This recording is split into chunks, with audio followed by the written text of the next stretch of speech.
The Raven.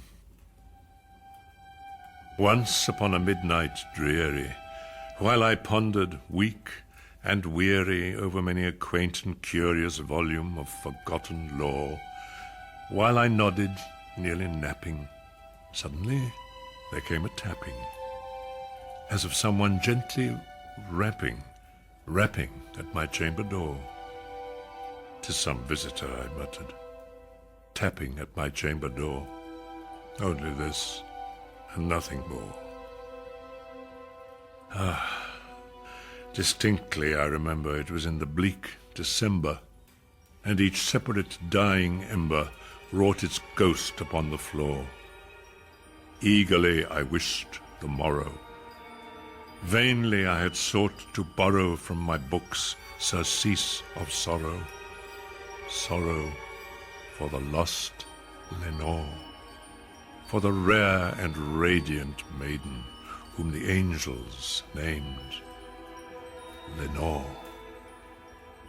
Nameless here forevermore.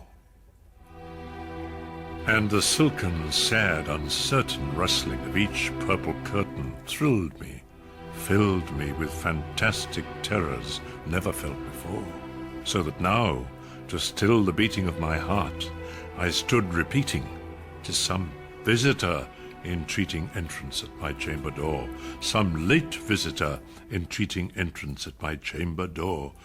This it is, and nothing more." Presently my soul grew stronger. Hesitating then no longer, "Sir," said I, "or Madam, truly your forgiveness I implore, but the fact is I was napping, and so gently you came rapping, and so faintly you came tapping at my chamber door, that I scarce was sure I heard you. Here I opened wide the door."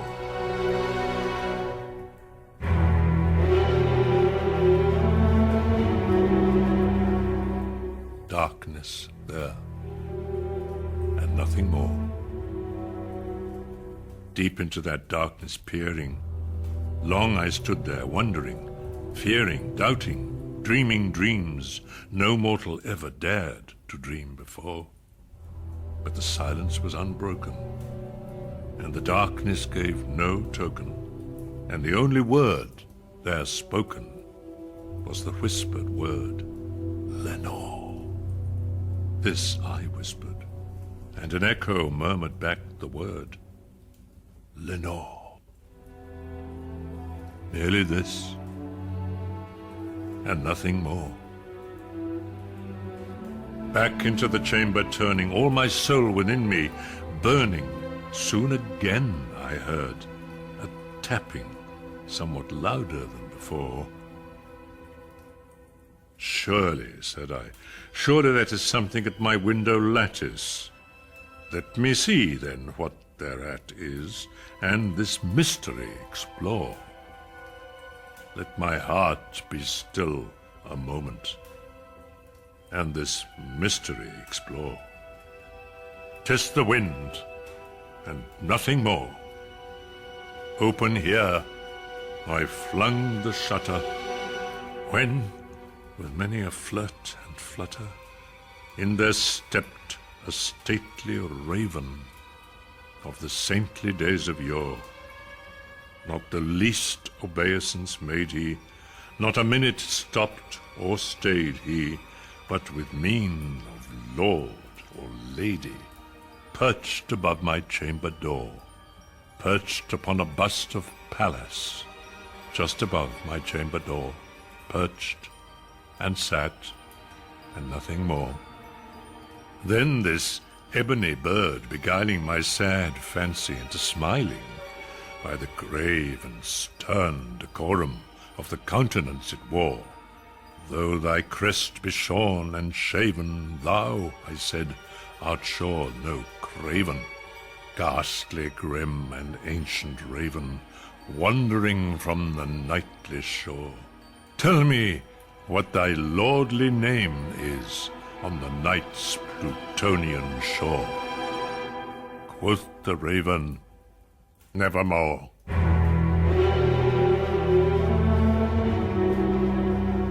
Much I marvel this ungainly fowl to hear discourse so plainly, though its answer little meaning, little relevancy bore. For we cannot help agreeing that no living human being ever yet was blessed with seeing bird above his chamber door.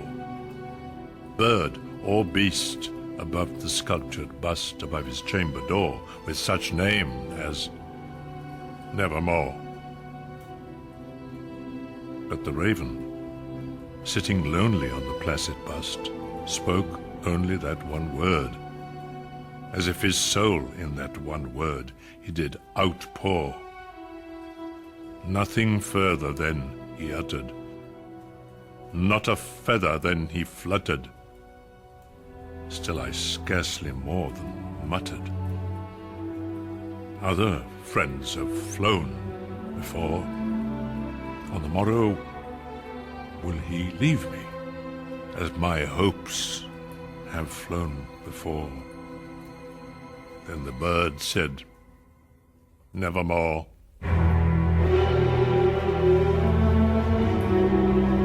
Startled at the stillness broken by replies so aptly spoken.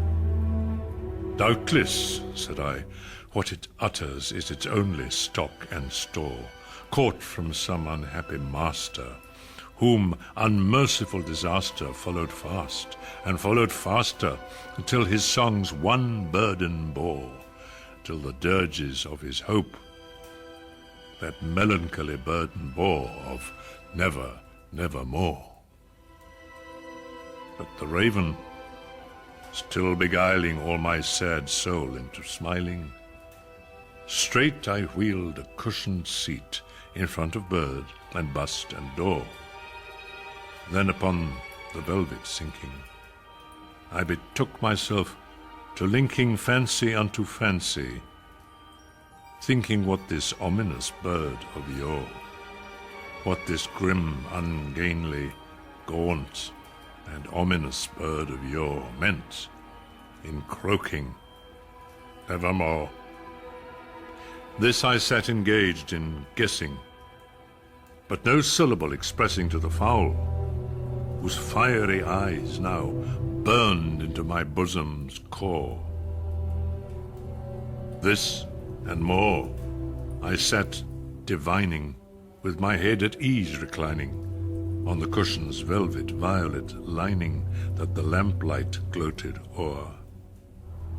But whose velvet violet lining with the lamplight gloating o'er she shall press,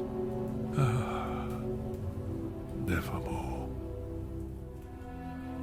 Then methought the air grew denser, perfumed from an unseen censer swung by seraphim, whose footfalls tinkled on the tufted floor. Wretch, I cried, thy God hath lent thee. By these angels he has sent thee respite, respite and nepenthe from thy memories of Lenore. Quaff, oh quaff this kind nepenthe, and forget this lost Lenore. Quoth the raven, Nevermore. Prophet, said I, thing of evil, prophet still, if bird or devil, whether tempter sent, or whether tempest tossed thee here ashore, desolate, yet all undaunted, on this desert land enchanted, on this home by horror haunted, tell me truly, I implore, is there balm in Gilead? Tell me, I implore.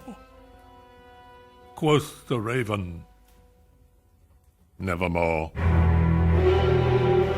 Prophet, said I, thing of evil, prophet still, if bird or devil, by that heaven that bends above us, by that God we both adore, tell this soul with sorrow laden, if within the distant Aidenn it shall clasp a sainted maiden whom the angels named Lenore. Clasp a rare and radiant maiden, whom the angels named Lenore. Quoth the raven, nevermore.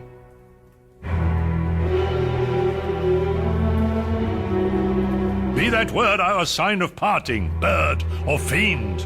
I shrieked, upstarting, get thee back into the tempest and the night's Plutonian shore. Leave no black plume as a token of that lie thy soul hath spoken. Leave my loneliness unbroken, quit the bust above my door. Take thy beak from out my heart, and take thy form from off my door. Quoth the raven, nevermore.